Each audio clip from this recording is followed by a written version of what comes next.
Hello, everybody, and welcome. This is Adrian, and thank you so much for joining me today. And we have a Beastmen versus Empire battle here for today. This is from my Eye for an Eye campaign that I did just a few hours ago. I was just kind of playing it, testing it out. And so this is kind of a peculiar situation, actually. So I have a gray-haired ally here. He's the AI, and he got attacked. Or no, we attacked the enemy, and I got pulled into this battle. I actually didn't really want to fight a battle right now, but we got pulled into this battle. The enemy here, as you can see, they're in marching column, so these guys are ambushed. And so we have my ally here. Obviously, his force is insufficient to deal with the enemy, and I actually come in from over here on this side of the map to reinforce. And so for a little while, we're actually just watching the ally Brayherd here. He's going to be dealing with all of this, and I'll bring in my own troops and you'll see what happens there. I just wanted to show you guys this beast map. This is what happens when you ambush an enemy force. So all these, it's awesome. It's such great atmosphere. It's incredible. I don't think I've ever seen anything like it. It's so cool. The world looks so big and detailed. It's pretty amazing, actually. I think Creative Assembly outdid themselves on this one. I think the only thing that can probably compete with this environment and these graphical details is maybe the subterranean battles. So as far as my army composition, I can't show you yet because my troops are actually not in the field. My ally Brayherd here, he's actually got some chariots, he's got some spearmen, he's got a gore herd with shields over here, some raiders, he's got some centaurs with great weapons, but it's still not enough to deal with this enemy Empire force. These guys have like 5 wizards, I think it is, or 3 wizards and 2 Empire captains.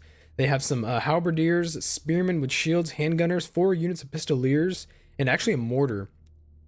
So let's go ahead and let the battle roll. So my troops, before they enter the field, have to, enter the map. So we're actually going to watch some of the AI duke it out.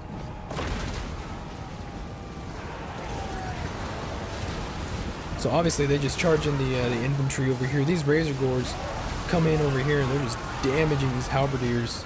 We get into the thick of it over here with these. They actually send in the centaurs with great weapons against infantry. That's pretty interesting. The pistoliers are over here making short work of these men. Not much that they can do. They're encircled all the way around. It actually looks like the AI holds up okay over here against the halberdiers. Actually, yeah, they're doing real good. Look at these razor gore chariots. Holy shit. These guys are beastly. So they get into the thick of it. Enemy troops over here. Those centaurs have to pull back. We have some. I think these are raiders, right? They get attacked by artillery and the cavalry.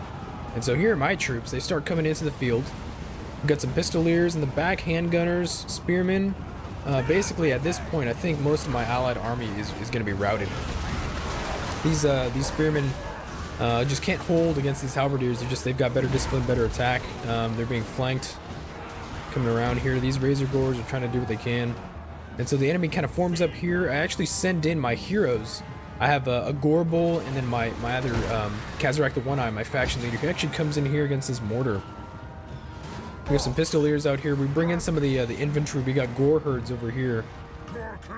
These are axe infantry, and so obviously these pistoliers, I don't think we catch them. The Empire Knights actually countercharge me, so we have my gore herd here, and we get charged pretty bad. We actually hold a charge okay.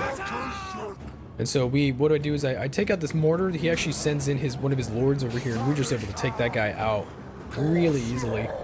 His lord just goes down. So obviously my ally's been wrapped up, and so he's going to start pulling troops back over here to deal with me. These pistoliers are kind of just, walking around, doing their stuff. The Empire Knights, they turn around to face my troops. It's not the smartest decision on his part. Although we don't have armor-piercing damage on these gore herds here, we actually do okay against them. These are handgunners. He's trying to pull them back to a good position to shoot at us. I think they're on skirmish mode. My ally's been wrapped up over here. He's moving around his troops. He actually doesn't position them very well. I send some gore herds up here to deal with the pistoliers. We actually end up encircling them. I send in more of the infantry, and I have reinforcements in the back. I have some more gore herds with shields and some spearmen on the way. And so here is when we get into the thick of it. I've got 3 regiments of gore herds and my leaders.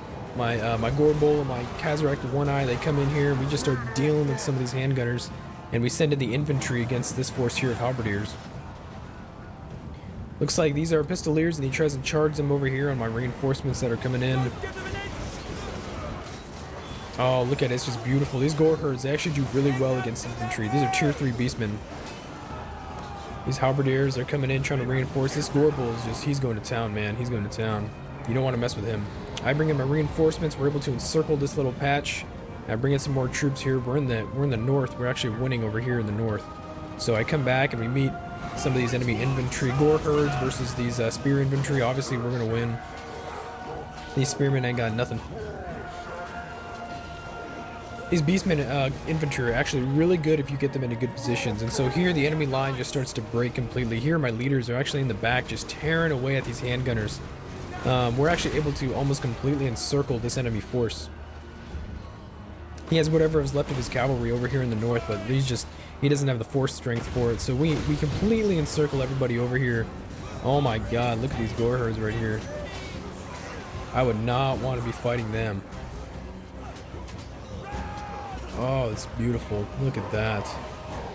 And this is my gore bull right here. He's a leader. Oh, he's all bloodied up. It's definitely not his blood. Oh my god, look at this. He just takes men out with his horns. He's huge. Who would want to fight that guy? Let's go ahead and check out the battle stats. So obviously it's a pretty good victory. I outnumbered him 2-1, and when we were able to do some pretty good damage.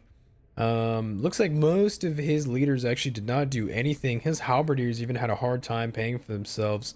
Actually, his best unit was the Empire Knights, and I guess some of these spearmen, you know, considering that these guys are pretty cheap, they actually did okay. The handgunners did not get any shots, and the mortar did not do much either. These pistoliers were okay. You got to keep in mind that a lot of beastmen units, especially these gore herds and things like that, if you don't have shields with them, they don't have any armor. I think their armor value is like 15, compared to some higher tier infantry who are upwards of like 100.